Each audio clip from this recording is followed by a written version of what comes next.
What is up, you guys? Welcome back to my YouTube channel. We have another video game inspired yarn here for you today, and I'm really excited. So this is a creature from the video game Subnautica, and it's called the Boneshark. Isn't he adorable? Here's kind of a better look at him. These are my inspiration photos today. You can see that he has these depths of purple, and then he also has these like orange tipped scales and these little bony fins and these green luminescent eyes.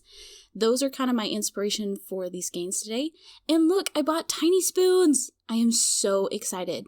These were labeled as like microdosing spoons, but they're so cute and adorable. I love them, and I bought them to help me portion out yarn a little bit better. Just for the convenience, and honestly, they were adorable and I needed them. So that's what I got. And then also, I'm just going to do 2 skeins today because I am sort of creating this colorway and I want to make sure that I like it before I do a full batch. But yeah, starting off with this tiny golden spoon here, I'm going to go ahead and begin with a base of espresso bean. So, just a fair warning, everything is going, like, this is 90% speckling.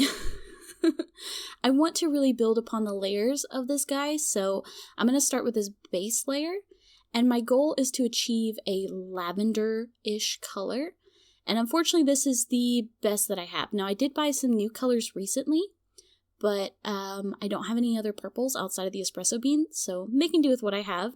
Adding a tablespoon of vinegar here for some acid. I'm going to go ahead and add my skeins in dry, and I'm also starting with a cold dye bath. The little bit that I've played around with espresso bean, I have realized that it is affected by heat, so I'm just trying to keep it as neutral of a purple as I can. But yeah, I'm just going to go ahead and soak these in, and then I'm going to turn the heat on and let them start heating up.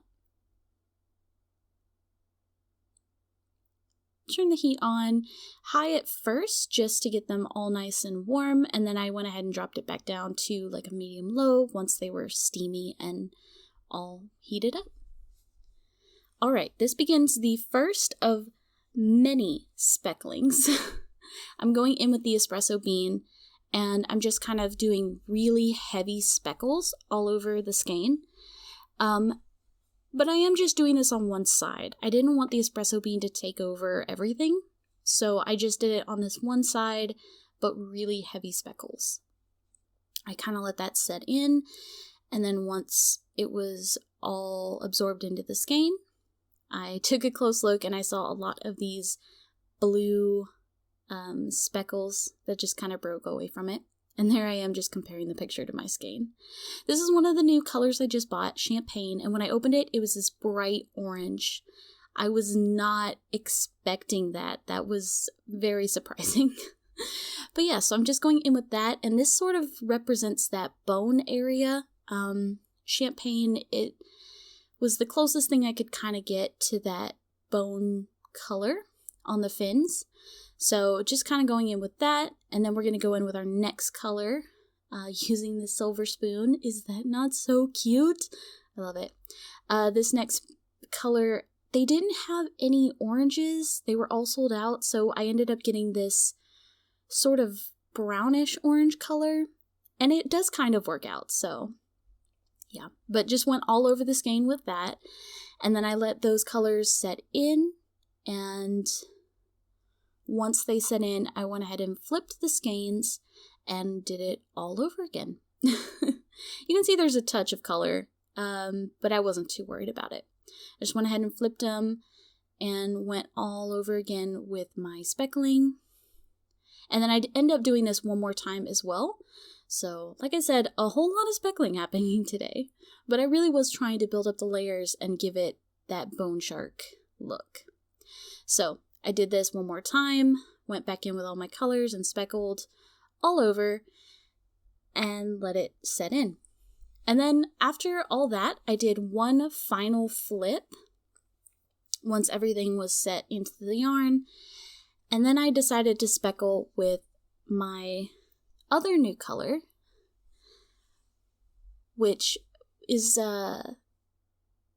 I'm trying to remember what it's called. Oh yeah, it's called Sage. But it's this beautiful blue and like white speckled color. It's really pretty. And look at my tiny shovel.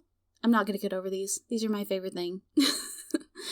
But yeah, so I had this really beautiful little sage color.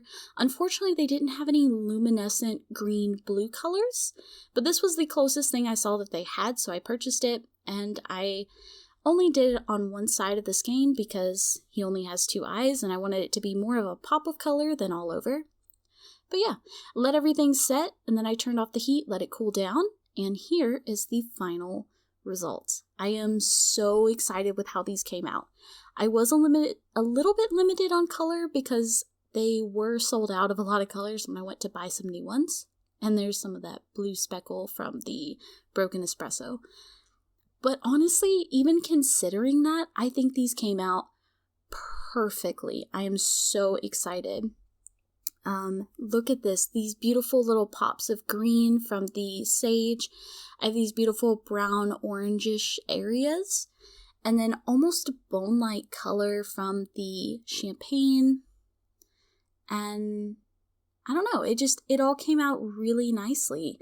And I do have this depth from the purple where I have like a lighter purple, almost lavender color, and then I have those deeper areas that kind of create that purpley depth that he has on his skin. I don't know. I think these came out so good. I'm actually really excited for them. Yeah. And here they are skeined up. These are just, honestly, these are perfect. I've already started another batch because I really enjoy how this color came out. I don't really want to mess with it. I think it's pretty perfect. The only thing I would maybe change is if a color came in that was a better match than one of these, I would probably incorporate that instead. But for right now, with the colors that I have, this is so perfect. I mean, it's almost exactly what I was going for. I'm really excited. I've actually decided I'm going to be keeping these 2 skeins, but my ones that I'm dyeing up right now in another batch, those will be available on my shop launch. So if you are interested, there will be some available for purchase. But these are definitely staying with me because I love them so much. All right, well, thank you so much for joining me. I hope I will see you again next time for my next yarn dyeing adventure. And yeah, have a great day, everyone. Bye.